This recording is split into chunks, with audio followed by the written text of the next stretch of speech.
All right, this is the last test before we go live. So let's hello. Let's make this happen. Yeah, so I'll do the old. It's very professional. You ready? I'm totally ready, man. I was born ready. Okay. No, I can't use that audio. Just make sure to clip out everything until you start talking. No, it's all good. It's all good. Okay. All right. Here we go. Okay. So, the Horse Race Politics podcast accompanies our forecasting website, horseracepolitics.co.uk. No spaces, all one word, all lowercase. Go to the website now to join the race and predict various outcomes of the 2024 US presidential election, including the overall winner, the key swing states, and likelihoods of post-election violence. This podcast is brought to you by our partners at Focus Games and the Wales Institute of Social and Economic Research and Data, or WIZARD, as well as Swansea University. Okay, hello, welcome to the third episode of Horse Race Politics 2024. I am Dr. Louis Bromfield from the wonderful Swansea University, the Department of Politics, Philosophy and International Relations, and I'm joined by my much wiser but significantly more Irish colleague, Dr. Matthew Wall. How are you doing, buddy? Dr. Louis, how are you? How are you, Dr. Matt? Yeah, I'm glad you remember the name of the department you work in, which I should point out, I'm the head of this same department, so, Louis does kind of work for me. Didn't it used to be Politics and Cultural Studies? Political and Cultural Political and Cultural, because I had written that. I had written Department of Political, and then realised it's not that. There have been many changes in the whole higher education sector. We could do another whole podcast, Lee. But let's get into some horse race politics chat.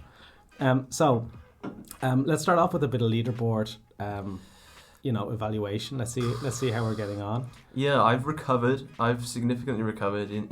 So for those of you who are either unaware or just want an update, effectively for this election, we've been running some weekly races which centre around Harris's polling lead relative to Trump, and you have kind of three possible outcomes. Is it less than 2%? Is it 2 to 4%? Or is it more than 4%? And in last week, she completely capitulated that lead, which saw me do terribly. Yes. But this week was a lot better. It was a bit more stable. She finished with about like a 1.5 point lead. So in terms of the presidential election leaderboard, we are currently third and fourth, respectively. And who's in third again? Is it Matt Wall Victory? Some guy called Matt Wall, yeah. Matt Wall Victory is the account name. Keep an eye out for it when you join the site. But I cut into your lead by about 13 points, yes. So I'm coming for you. I really am. And maybe we'll start off with that market then, because obviously we've just launched the last iteration, so we're in the last kind of full week before the actual election takes place. The votes are cast, or at least the in-person votes are cast. So this week I've been noticing a kind of an uptick again in Harris's numbers. So the kind of nadir that she reached for the 2 weeks ago is kind of been reducing a little bit. So I've given her a 20% chance of getting back into the 2 to 4% range, and an 80% chance of staying in the 0 to 2% range. So I see that as the most likely outcome, obviously 4 times. So if I see it out of every 5 weeks, like 4 of those weeks will be weeks where she stays below 2, and one of them might be a week where I don't know, I'm sensing momentum again in her campaign.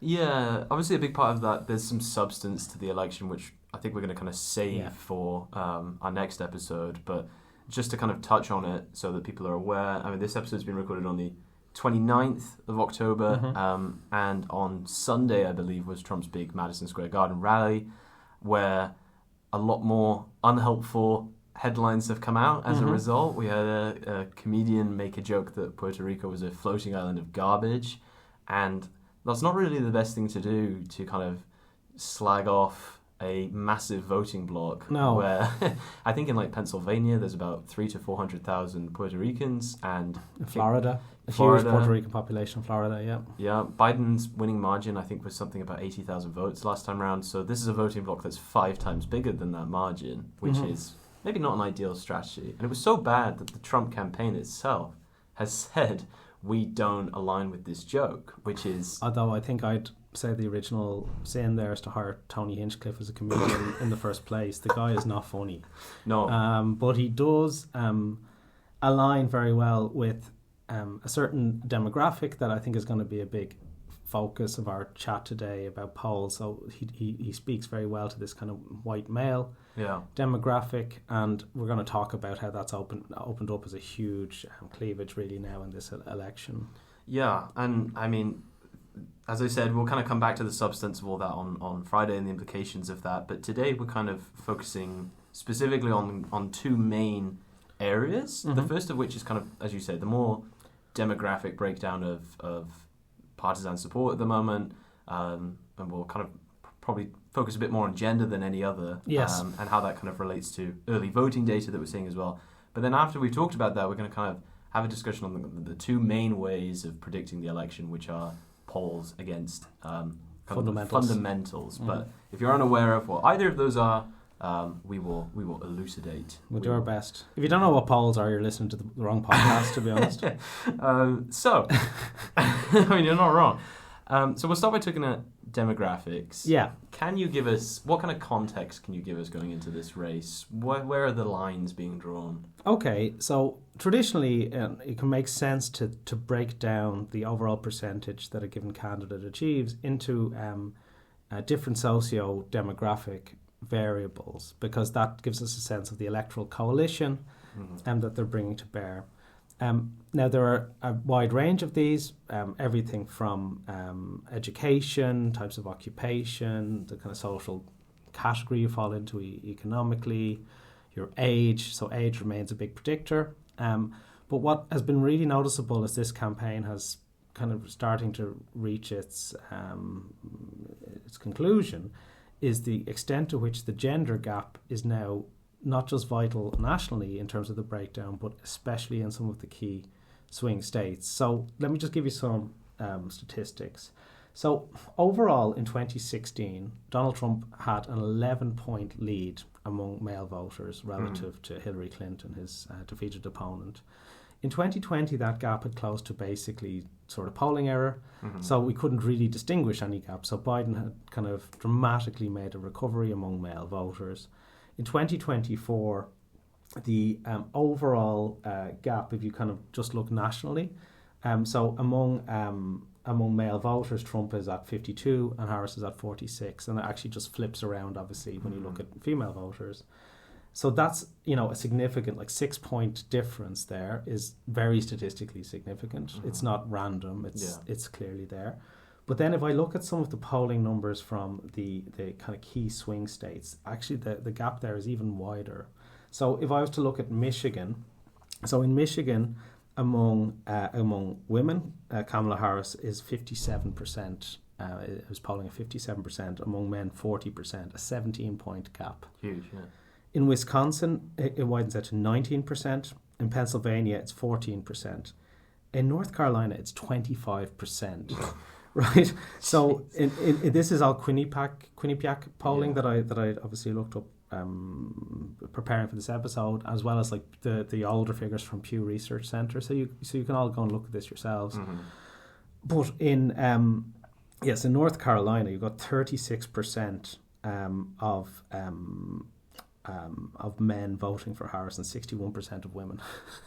So it's an incredible difference. And it does align, obviously, and just to close it out, in Georgia, it's a 13% gap.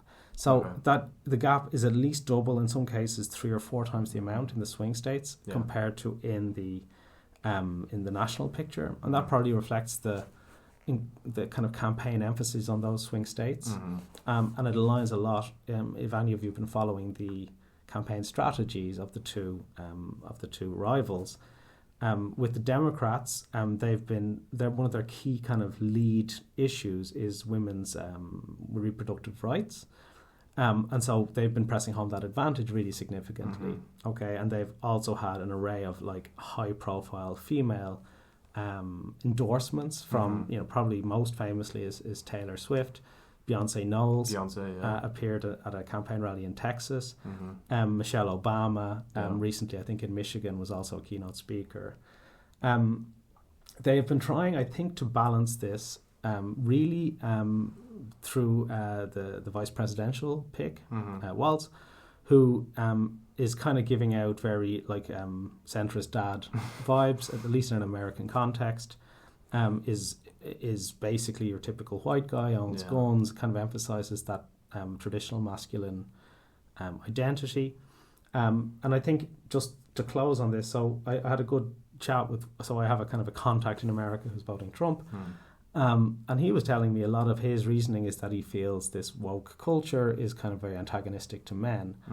And I think that belief, the extent to which that belief, which was, if you look back a few years ago, that was kind of an incel, red pill, very minority phenomenon, has become very mainstream in America.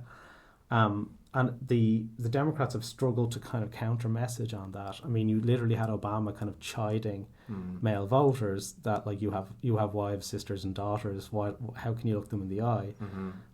That's the kind of level of communication that we're getting from the party. There's a kind of a puzzlement about men, and they've struggled to kind of connect with them.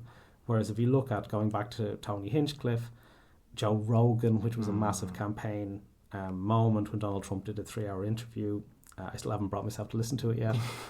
But they are literally targeting that demographic because that's their base. And so gender, which was largely absent from 2020 and was a big feature 2016, is back. And it's hard not to attribute some of that to the fact that America's never elected a woman president, and we have a female candidate running this time around. And so that's quite a difficult conversation to have with people, because what the ideology is that underlying that gap is, I would say, quite radical in some senses. Yeah, and I mean, what do you think about the fact that, from what I've seen, and obviously we're both kind of UK from the outside looking in, so maybe our perspectives are a bit distorted, but I'm Irish, by the way, not UK. Irish. I have to live here, but effectively, I think what the Harris campaign has tried to do is foreground abortion, but also push aside the fact that Harris is a woman. The idea of her, this is a lesson that they've learned from 2016. They have not really made any thing about major play of it. Yeah, actually, it's not going to be a glass ceiling thing. Obviously, if she wins, I have no doubt that in her victory speech she will say, this is historic. But it's almost like she doesn't have to say it. But it's quite an interesting balance that. So just to say, I don't think they're playing her personal identity card so much as a policy based. I agree. Yeah, and I mean, you have a look at the other aspects of her kind of demographic makeup. That's already been in the firing line for her racial identity. Trump accusing her of becoming black. Yes, very, very soon. But the women card has not been played at all. Which, I don't know. My opinion, it seems to be like the sound strategy when you are in such a polarized context where. That is ammunition used against you that you can't do anything about. Well, and I think when you're dealing with so this is now more my personal beliefs than my political analysis, but I think it's sound. When you're dealing with a sort of state of fragile masculinity, where these red pill kind of men's rights activist community who've suddenly somehow infiltrated the global political consciousness are extremely sensitive to being confronted with some of the advantages that come with being male, to be honest, in the world.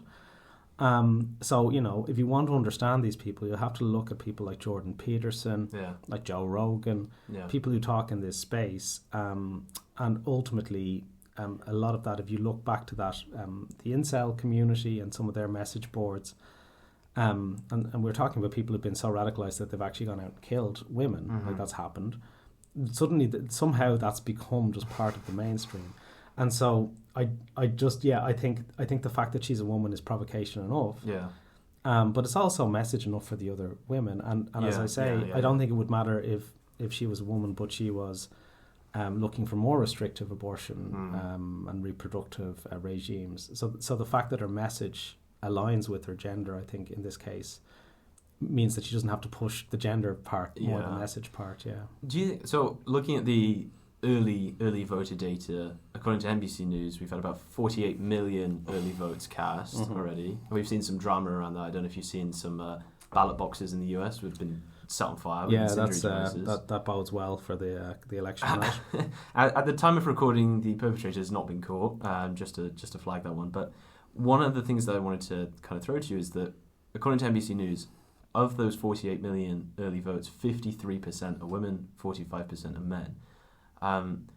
I guess, kind of bigger picture, I'm thinking about the midterm success that the Democrats had. It was not a massive wipeout. They managed to hold on to the House or the Senate. It was one of the chambers. And they significantly outperformed the polls, more to the point, from our forecasting perspective, And a large part of that was obviously engendered by the Dobbs decision to overturn Roe v. Wade.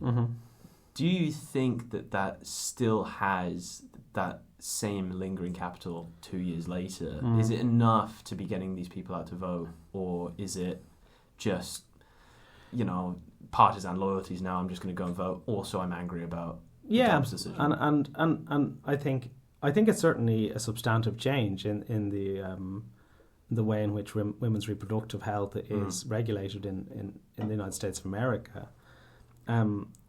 I have to say, from personal perspective, it does seem deeply regressive. As a kind of matter of women's rights, I think it's something that has had enough time now to actually start affecting people on the ground in states which have instantiated enormously punitive and in some cases nearly impossible to navigate systems. People having to travel to different states. That story then goes to family, that goes to friends of family. Not unlike the context I grew up in Ireland, where abortion was illegal and people would commonly travel to the UK to procure abortions. And so I think that the fact that this isn't just rhetoric gives it a lot of purchase, and oftentimes kind of political decisions can have a big lag time in coming through in societies.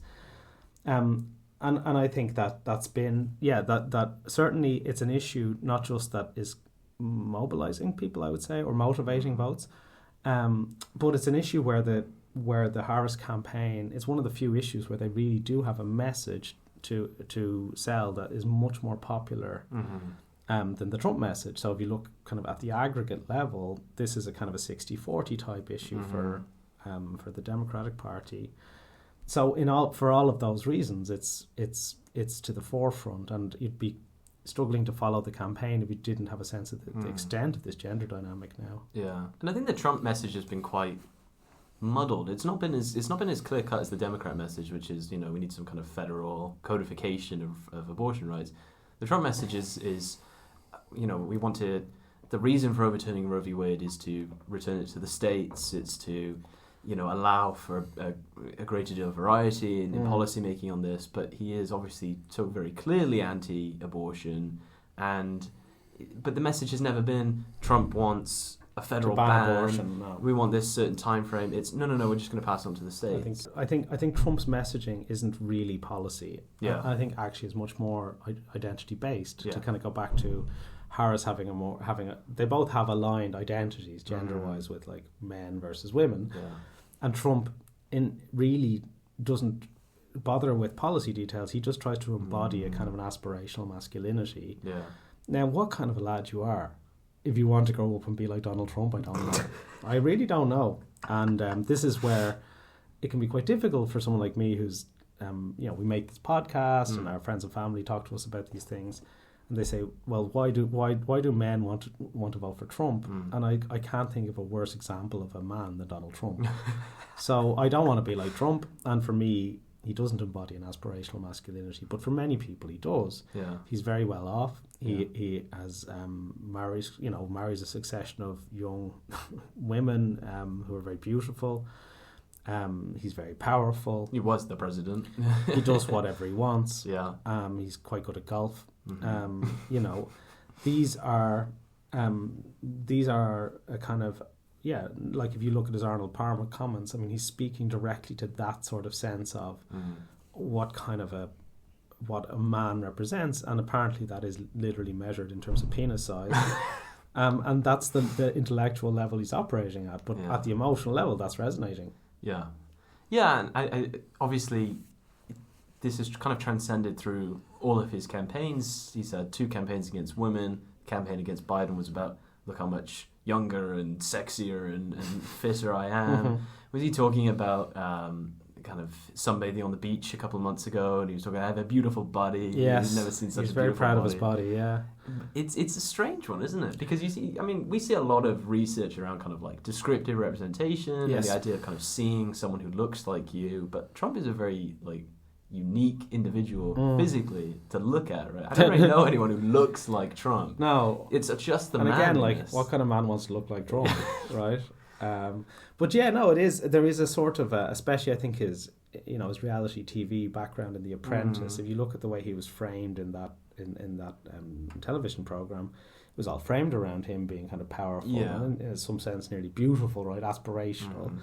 And yeah, I think that's his core capital with a certain group of voters is they want to be like him. Yeah. But if you, just to come in with one more point before we move to fundamentals and polls, so in the Pew Research I was looking at, one of the questions was about whether candidates' identity traits would be an advantage, and where Harris had a clear lead over Trump was age. Yeah. So it was seen even among some Trump fans as a problem that he was so much older than her, and if you think about how he framed it against Biden, I think that does help to explain why it was so wrong-footing. Yeah. Initially, and why he's been running scared ever since of any kind of confrontation with the younger Harris. So that's kind of the problem with being an alpha, right? At the end of the day, when you're not an alpha, another alpha just kills you or drives you out of the tribe. I mean, would he be the oldest president in history if he were to be elected? I can't recall. He'd be a pretty old president. He'd be up there, yeah. So I think that's I think to kind of understand this, to put a pin in it in some senses. So Harris has essentially like a message and issue-based lead with women, which aligns perfectly with her identity. Yeah. Trump has I would suggest, kind of muddled policy offer, but very strong identity-based appeal to men, which does align with not just his identity, but his brand, which has been built over decades in the American consciousness. And Harris doesn't have that kind of advantage. Yeah. Well, there you go. Now you understand the role of gender in US politics. Yeah, so you've had two white guys tell you all about it. Well, this is just our take on it, as you can tell. But yeah, it's certainly a big factor anyway. Yeah, and it's a massive dividing line. It's just a case of I guess what is the message that comes with that for an electoral context. With women, it's the gender line necessitates that you have to go and vote because you're under attack. The same message is kind of put out for men, being your traditional identity is put under attack, but it's not as like real. It doesn't exist in the world. Is the problem. I mean, I think there is no male version of I think abortion, a lot of guys in this kind of space will talk about being forced to go to diversity training, maybe having someone make a complaint against them because they use some belittling term. I'd encourage those guys to educate themselves. I mean, it's a manifested in the Tony Hinchcliffe thing, isn't it? Yes. Like the angry reaction against him, he responds to that and says, like, whoa, why are you guys getting so angry at me? Don't you have better things to do? Told Tim Walz to change his tampon in a very... I mean, if you go through like Trump's record of crazy stuff he said about gender, we could be here all day. But yeah, it's this fundamental idea that like those kind of attitudes and statements and behaviour should have no consequence. That's what's under threat. Yeah. And I think that's probably true. Thankfully, you can't be like that and kind of get on in life anymore. Yeah. Well, we'll see what kind of effect that has, and hopefully by Friday we'll we may have some more kind of evidence to suggest maybe a shift has happened based on. Yeah, but I do see just to say, I mean, I think these dynamics are here to stay, and I think when we look at the post-election polling, we're going to see fairly similar breakdowns. Yeah. Okay, well that's post-election, pre-election. How's that for a segue? That's pretty good.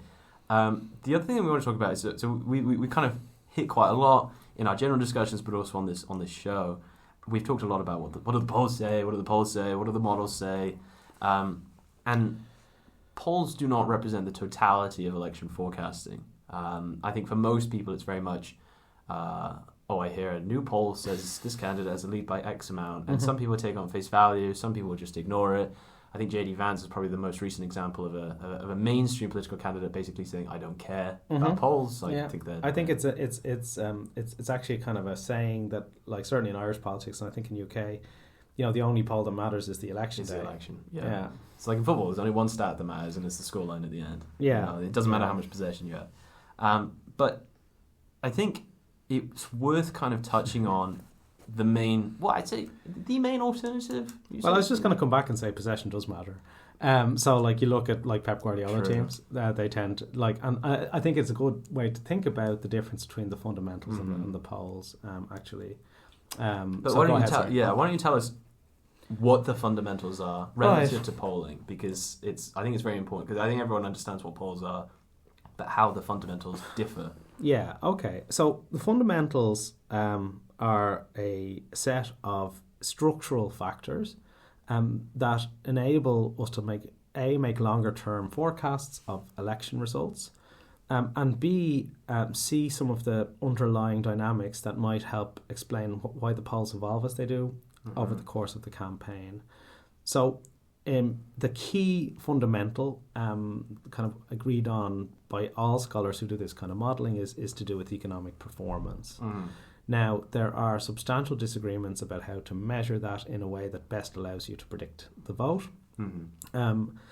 I think there's a general understanding underneath fundamental based modelling, which is that each election is kind of like a referendum on the incumbent. Yeah. Okay, and so you can reduce pretty much all campaigns down to presidential campaigns, at least, down to like steady as she goes versus like we need a change.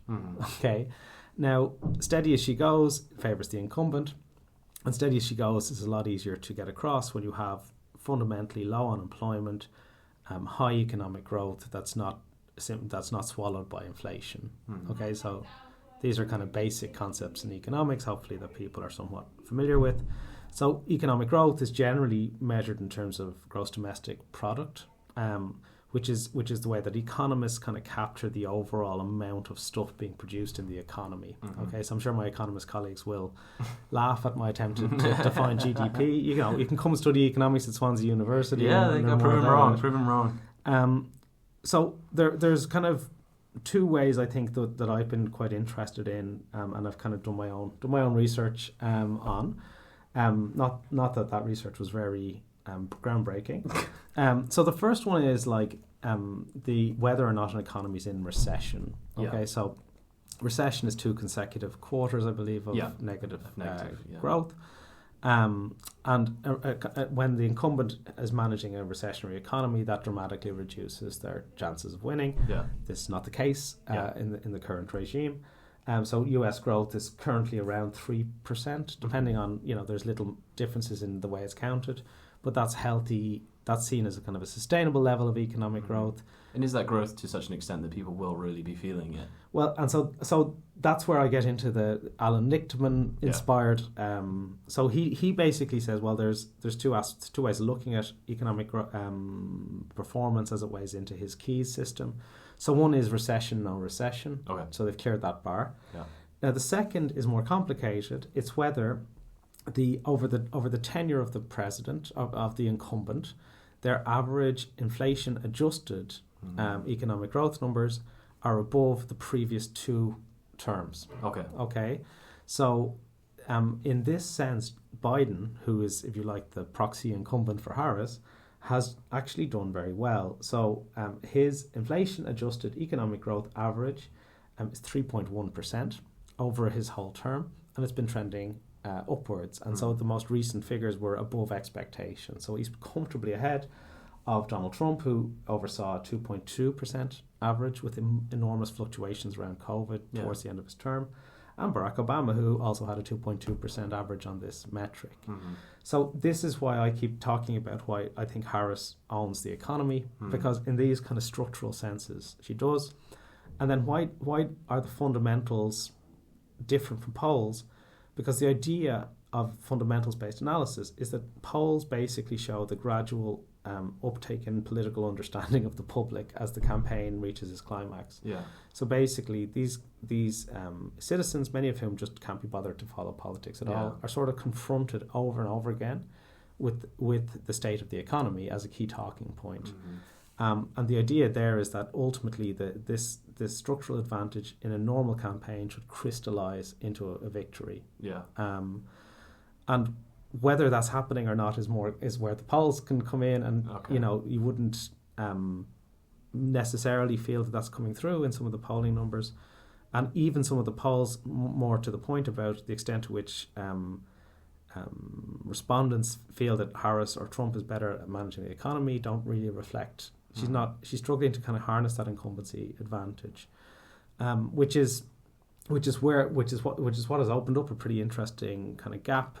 Like, so if you look at poll based forecasts, right, which like Nate Silver's one I know you look at a lot, which basically aggregate polls and kind of weight them by their reliability, or downweight them if they're known to be associated with the party. Trump is kind of just on the right side of 50%, 52 to 54, depending on the model. If you look at fundamentals-based forecasts, again, like our friend Alan Lichtman, Harris has like a clear advantage.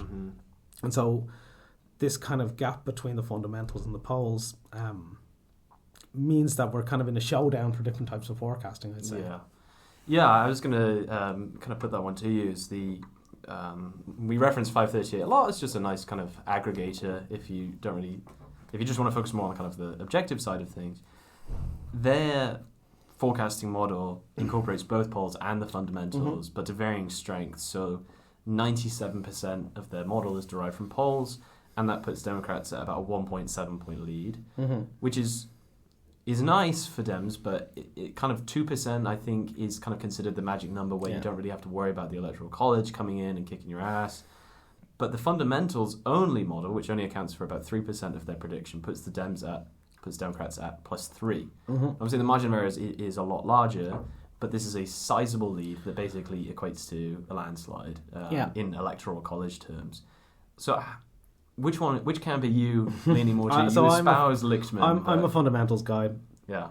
I've been, but these things are complicated. I've been let down by polling before. Yeah.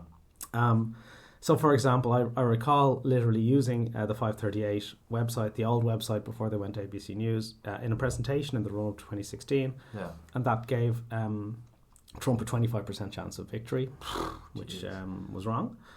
And I remember in 2020, the same website had, or these types of poll-based aggregation models had Biden at a kind of 95% chance of victory, which I thought was excessive. So, in both of those cases, the direction of the polling bias was pro-Democrat. Yeah. And so that's the kind of mystery, I think, that we're looking at coming into this 2024 race. The midterms, that bias kind of flipping. But also that has made me kind of cautious about relying on polls, especially for close races. And to be fair, polls do come with margins of error. Yeah. And those margins of error, though, I think are normally quite generous to the polls because they kind of are a statistical function of assuming you have a really random sample. And anyone who's worked in polling, as I have, knows how hard it can be to get a random sample. Because people have the right to say no to you or to hang up the phone or whatever.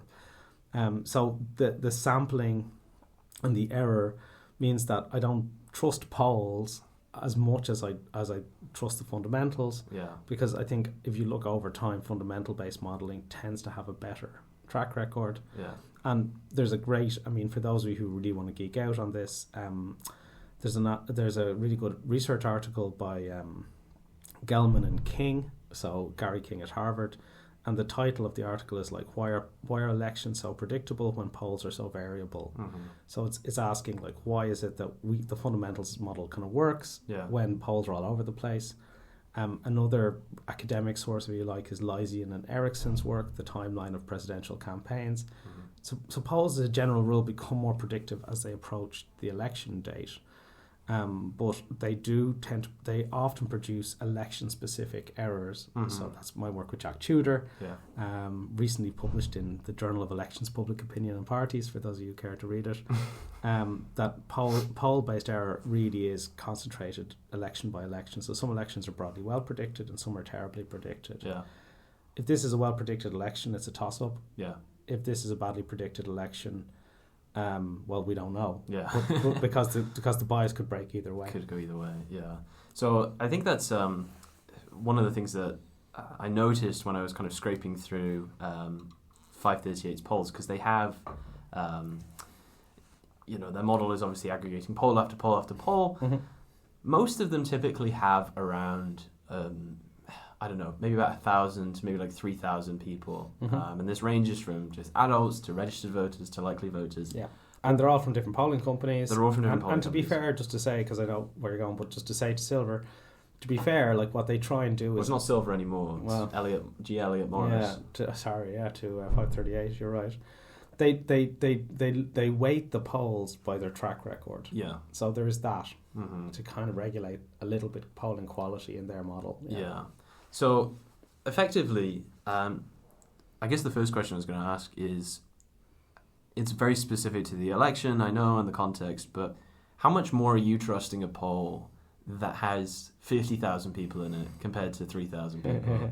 How much more are you trusting that? Okay, so it's a funny feature of the statistical analysis of polling data is that there's a kind of it's kind of like an inverted exponential for like the amount of extra information you get for like once you go past it, about 1,500 respondents. Mm-hmm. Okay, so essentially the how to say this, the statistics aren't kind of on a straight line, right? So they're on what's called like a normal distribution, and so your ability to kind of tighten those error bars actually it becomes less and less like economically viable. Yeah. Which is why most polls are like between 1,000 and 3,000, because that's where it makes sense from a kind of a profit motive to have a reasonably scientific poll.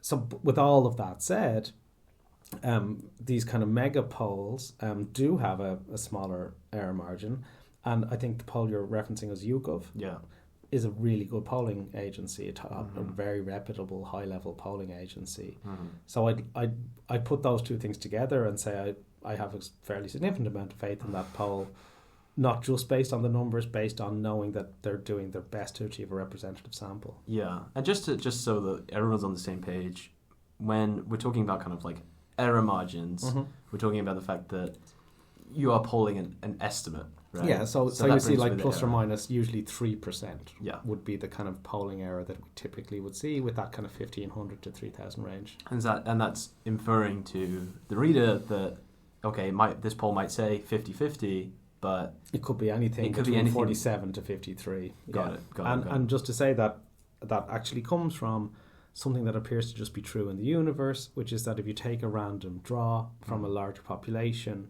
nearly all of the instances of that will fall within a kind of a couple of standard deviations of the true mean. So like there's a if you like nearly a physical law of statistics that underpins all this stuff. Yeah. There you go. Stats 101 with, with Matt Wall. If you want to look it up, it's called the central limit theorem. So that's something for the nerdy among our listeners to follow up. So as you said, like the reason why I bring that up is because I was kind of scraping through the recent polls, and of the last 30 or so, the 538 plugged into the model, they're dead even in 7. Trump leads in 8 of them. His average margin is 1.6. Harris leads in 16 of them of the 31. 16, so about half. And her average margin is about 3.3, so double Trump's lead.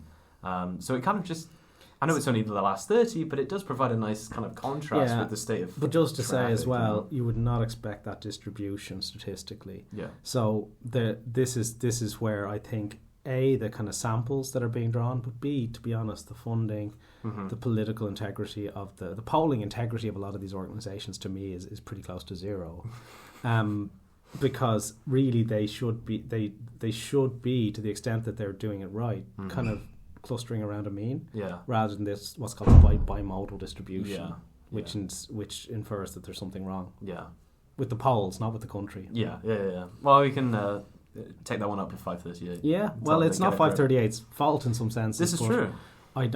I don't think that that's a good sign for the likelihood of polling getting it right. Yeah, you want them to be clustering a little bit more rather than so wild. One of the ones that really stood out to me, which I had to kind of do a double take and I noticed, was one of them put Harris at plus 13, and I was like, what is going on here? And I looked, and it was because she was polling against Vance for some reason. Okay. These guys have decided to poll Harris against Vance. Yeah, well, I suppose, Trump Trump, as far as I know, is never going to die. So we don't have to think about it. He could though. He could. Imagine. Of course he could. Yeah. He croak and then JD Vance. I mean, he's been shot at twice and hit once so far, so he could die of unnatural means as well. It would be pretty comedic if not if he died, but if the way that he died was very embarrassing when he's been attempted to be assassinated twice. If he just died like. Yeah, but a man with a body like that is going to live forever. It's too sexy. Yeah, it's too sexy to die in a very embarrassing way, you know? Okay, well, what do you think is the kind of state of play going forward for the next few days? Obviously, last week we kind of talked about Harris really needs to kind of get her act together and come out with some kind of bold message. And she's listened to me. Yeah, or us, I guess. I see it as now we're in the late campaign. Yeah, which 1 week to go. Which is largely a kind of a period of hyperactivity in terms of events, but zero change in terms of messaging and policy. You literally can't operationalize the change at this point. That you would be crazy to do so actually. And I think the Harris campaign has focused on mobilisation and has focused on, as we've been discussing, women's reproductive rights, which is a key winning aspect of the election for them. And I'd encourage them to focus on economic messaging. I think if they can crystallise these numbers, which indicate to me a well-performing economy and which are literally better than it has been in years, they need to win on the economy because they should be winning. They own the economy as incumbents, and yet they haven't crystallised that. So can they do that? If they can do that, the fundamentals are in their favour. Trump, I struggle to understand the man. I think is going to keep doing stuff that makes him feel good, which is largely going to be doing stuff with other alpha males who make him the alpha male of alpha males. And that's his campaign, and I think he's appealing to that base kind of exclusively. But that base turns out like half the people are men, half the people are women. So it's not a bad base to have, but I think it's been difficult to discern a sort of policy message apart from an anti-immigrant messaging, which is going to remain. But it's difficult to know what Trump is going to do because it depends what Trump feels like that day. Well, it'd be interesting today, and obviously, hopefully, we'll be able to revisit this on Friday. But he's actually in Allentown in Pennsylvania today, which is something like a 50% Hispanic population.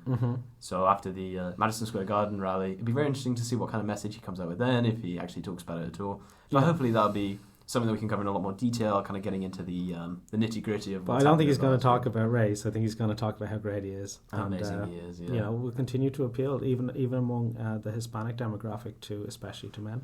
Yeah, well, interesting times. We're into the final week. Yeah, it's exciting.